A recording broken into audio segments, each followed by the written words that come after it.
שלום, אני עידן משטח ואני כאן כדי להראות לכם היום את ערכות התאורה החדשות שלי שטח. מדובר בערכת תאורה שמכילה 4 גופי תאורה, מלאה בנורות לד. כל גוף תאורה באורך 50 סנטימטר עשוי אלומיניום מוקשח. לכל גוף תאורה יש חיבור כניסה וחיבור יציאה אטומים למים ואבק בתקן IPX 54. כל גוף הוא מגנטי ברמה שיכול להתחבר במגנט לגוף הרכב,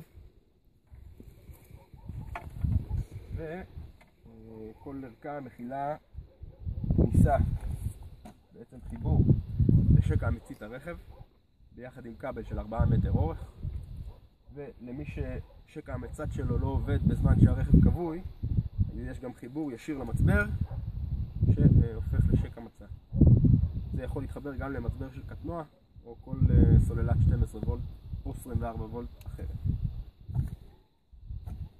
ברגע שאנחנו יוצאים משקע המצת עם הכבל הזה, אנחנו יכולים לחבר מפצלים. הערכה מכילה 2 מפצלים, אחד עם 3 יציאות ואחד עם 2 יציאות,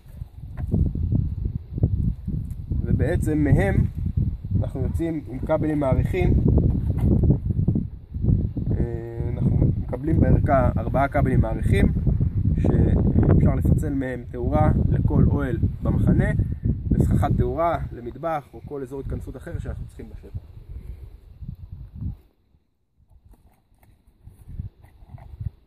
כל גוף תאורה מגיע עם דימר שהוא בעצם משמש כמתג הפעלה. אפשר לחבר את הדימר הזה על כל 4 גופי תאורה ביחד, או לכל גוף תאורה בנפרד חיבור שהוא בעצם כיבוי והדלקה, ככה שבעצם לכל אוהל יש מתג משלו שאפשר להמעם את התאורה בחושך או להגביר תאורה מקסימלית. כאן אפשר לראות גוף תאורה מורכב. בעצם יש לנו כבל שנכנס לתוך שקע המצית ברכב ומתפצל עם המפצל שלנו ל3 יציאות, ש2 גופי תאורה מורכבים כאן על הסככה דרך דימר.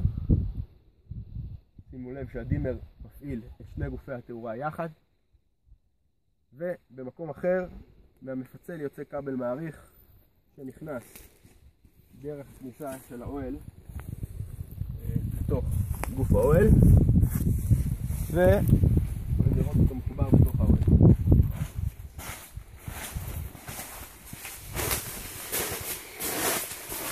בתוך האוהל יש לנו עוד דימר משלו, שברגע שאנחנו מדליקים אותו זה לא משפיע על שאר גופי התאורה בערכה, ואנחנו יכולים להמעם ולכוון את התאורה איך שבא לנו.